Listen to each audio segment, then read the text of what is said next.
The topic of today's video is how many calories to stay in ketosis and the 3 key things you should know as you embark on your keto journey. They are: number 1, what is ketosis? Number 2, the effect of calories to reach ketosis, and number 3, should you count calories to stay in ketosis? So stay tuned for the chicken and tacos, oops, sorry, no traditional tacos on keto.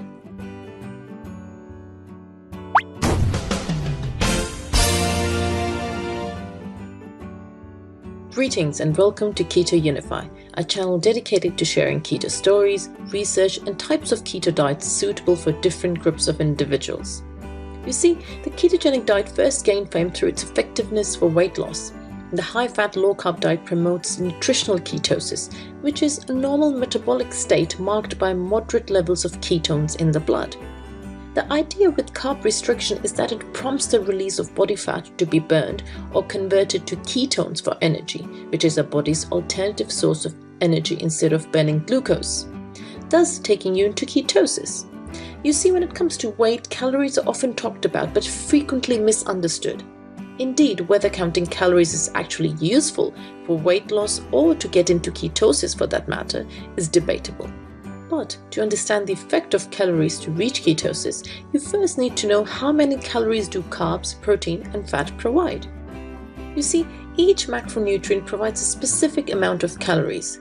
For example, carbs provide 4 calories per gram and proteins the same, whereas fat provides 9 calories per gram. Importantly, even though fat provides more than twice as many calories as carbs, it's far denser and more filling. Protein is generally considered the most satiating macronutrient, but it's mostly used for cell repair, maintenance and growth. Thus, protein intake is mostly important in order to fill your body's protein needs. Protein is not very effective as a fuel, that is, as calories. Excess protein has to first be converted to glucose in the liver in order to be used as fuel. Eating protein in excess of your body's needs is not necessarily a good thing, and it can stop you from getting into ketosis if that is your goal. Whereas pure fats and oils get 100% of their calories from fat. However, the calories in most foods are a combination of carbs, protein and fat. For instance, although eggs are considered a protein food, the majority of their calories actually come from fat. For example, 2 large eggs provide 146 calories. 4 calories come from carbs, 52 calories from protein, and 90 calories from fat. Now, the question still remains that should you count calories on keto or to stay in ketosis? But before we explore that question, please take a moment to like, subscribe, and don't forget to hit that bell icon to be notified when a new video is uploaded. You see, majority of experts agree that it's more about the type of calories you consume than the amount. First of all, it's impossible to know exactly how many calories you're getting from a specific food, let alone precisely what your body will do with those calories. It's far more important to choose foods that promote the release of hormones that reduce hunger, help keep you satiated, and make it easier to achieve a healthy weight.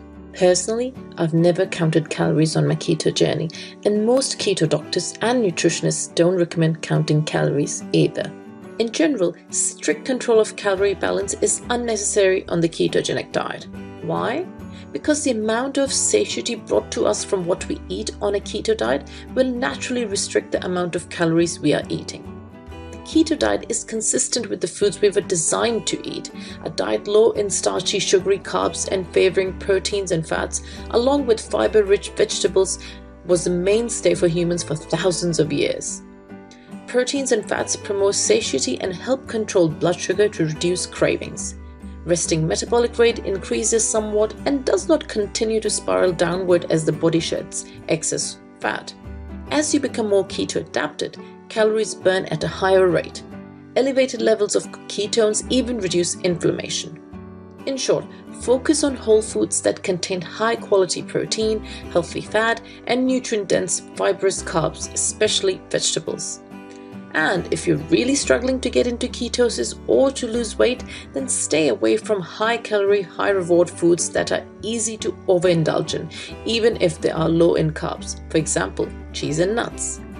Rather than counting calories, make all of your calories count by eating nourishing, well-balanced, low-carb meals. So just to recap, If you're still wondering about how many calories to stay in ketosis, then the 3 things you really ought to understand are: what is ketosis, the effect of calories to reach ketosis, and should you even count calories to stay in ketosis. Now before you go, what I'm going to do is give you a free 10-part video series on keto for women plus some gooey bonuses too, the link for which you can find it on the screen and in the description below. Until then, happy ketoing.